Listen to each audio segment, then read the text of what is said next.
বালুচিস্তানের দুটি শহর দখল করলো বালুচ লিবারেশন আর্মি। গতকাল দখল হয় কালাত প্রদেশ, আরো একটি প্রদেশের দখল নিল বালুচ লিবারেশন আর্মি।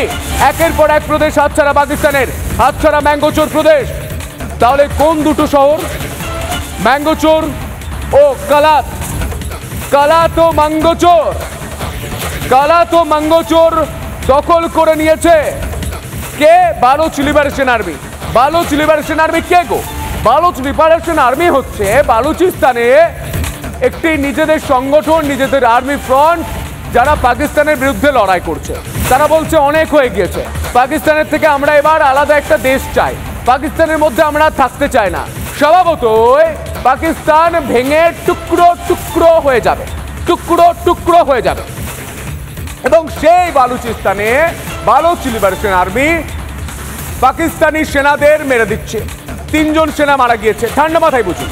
এবার বালুচিস্তানের দুটি শহর ম্যাঙ্গোচোর ও কালাত দখল করে নিয়েছে। দুটি বড় বড় শহর দখল করে নিয়েছে কে? কে দখল করেছে? Baloch liberation army. অর্থাৎ পাকিস্তানের সেনার থেকে চলে যাচ্ছে বালুচ লিবারেশন আর্মির হাতে, আর পাকিস্তান কিছু করতে না পেরে হাত গুটিয়ে বসে থাকে।